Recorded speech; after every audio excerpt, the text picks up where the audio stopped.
안녕하세요. 김태훈의 현명한 투자자 방송 시작하겠습니다. 오늘은 엠플러스라는 2차전지 제조 장비 업체에 대해서 좀 알아보겠습니다.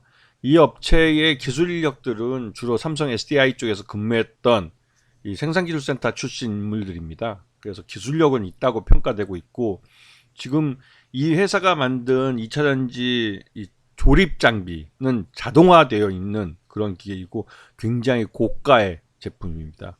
이게 이제 그 생산 라인에 투입이 되면 그 공정 전체를 자동화할 수 있는 그런 기술력이 굉장히 높은 그 제조 장비 업체죠. 보시기만 아시겠지만 이 2차전지 조립 공정에서 거의 모든 조립 공정 전체를 이 기계들로, 그러니까 이 회사가 만든 이 엠플러스라는 회사가 만든 기계들로 제조 장비로 대응을 할 수가 있는데요. 그러다 보니 굉장히 좀 고가의 이 제품이다 보니까 많이 나가진 않죠. 하지만 최근 들어서 2차전지 공장들이 전 세계 곳곳에서 생기고 있습니다. 특히나 이 회사의 주거리 업체가 SK온이었습니다. SK온이어서 이 SK온이 LG 엔솔하고의 이 뭐랄까요, 그 소송이죠. 영업비밀 관련 소송이 끝나고 본격적으로 이제 공장 건설에 투자를 하기 시작했는데요.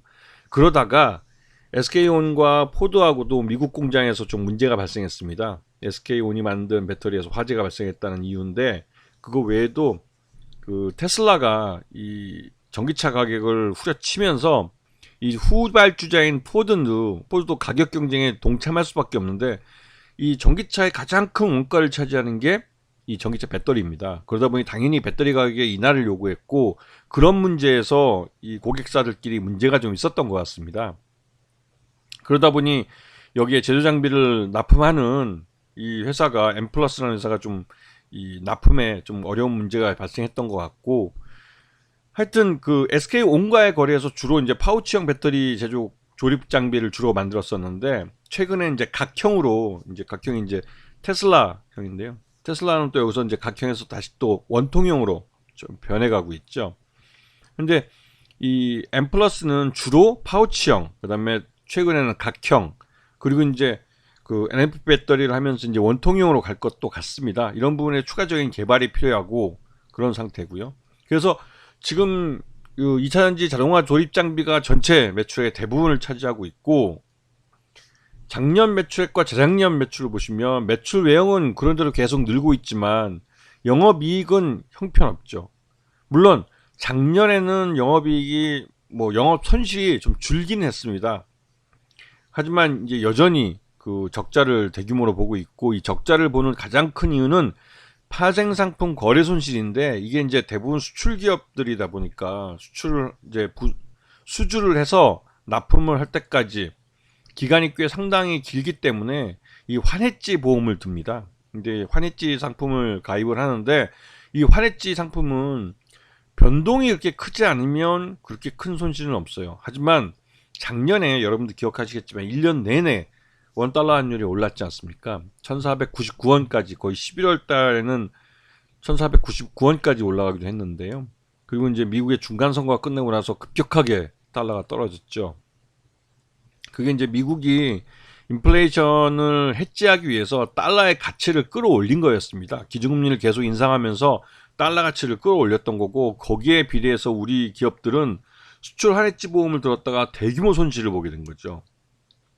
이 원래 같았으면 이 수출을 이런 환해지 보험을 들지 않았으면 1,200원에 수출을 했다가 나중에 돈이 납품이 완전히 끝나고 돈이 들어올 때는 그 1달러를 1,499원에 바꿀 수 있었는데, 이 환해지 보험을 들다 보니까 이러한 그 환이익을 볼 것도 환손실이 돼 버리는 거죠.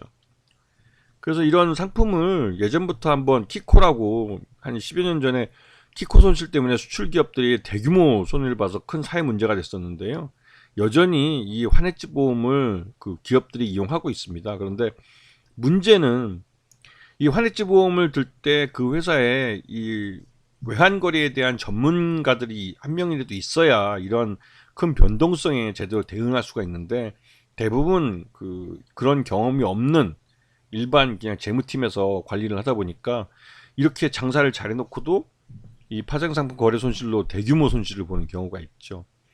아마 올해는 이러한 손실이 이제 줄어들 가능성이 크기 때문에, 왜냐면 원달러 환율이 그렇게 좀 안정적으로 움직여줄 거라고 예상이 되기 때문에 그렇죠. 그렇기 때문에 오히려 올해는 그 적자를 많이 줄이고 흑자로 돌아설 가능성이 있지 않을까 생각되는데요. 이 업체의 최대주 지분이 23.06%라 굉장히 적습니다. 근데 지금 2년 연속 적자를 봤기 때문에 지금 아마도 유상증자의 필요성이 좀 있지 않을까라는 생각이 들고, 최근 들어서 이 2차전지 공장들이 신규로 이제 건설이 되면서 여기에 장비가 이제 납품이 들어가야 될 시기가 온 겁니다. 그러다 보니까 그 유상증자의 필요가 있지 않을까라는 우려가 좀 있긴 있습니다. 자, 이 최근 들어서 엠플러스는 주력 그 고객사였던 SK온에서 발주가 줄어들고, 오히려 이제 미국 기업인 아워넥스트에너지라는, 줄여서 원이라고 부르죠, 이 업체에서 한 700억 원 규모의 단일 계약을 또 성사시켰습니다. 그리고 이 업체는 미국에 있는 공장에 이 기계를 납품하는데요. 장기적으로 봤을 때 이 엠플러스가 이런 SK온에 편중되어 있는 그런 고객사에서 이제 미국 기업이나 다른 그 중국 기업도 괜찮지만, 이런 해외 기업, 해외 다른 그 바이어들을 고객으로 맞아서 좀 수익을 다변화시키는, 그 바이어를 좀 다변화시킬 필요가 있습니다. 그렇게 할 경우에는 너무 지나치게 한 곳에 의존해서 SK온의 발주가 줄어들면 실제로 확 줄어드는 그러한 리스크가 해지될 수 있는 그런 구조를 가져갈 수 있는 거죠. 그래서 이 엠플러스의 주가를 보시면 전형적인 그 장비 업체의 그 뭐랄까요, 그 수익 구조를 전형적으로 나타내고 있는데요.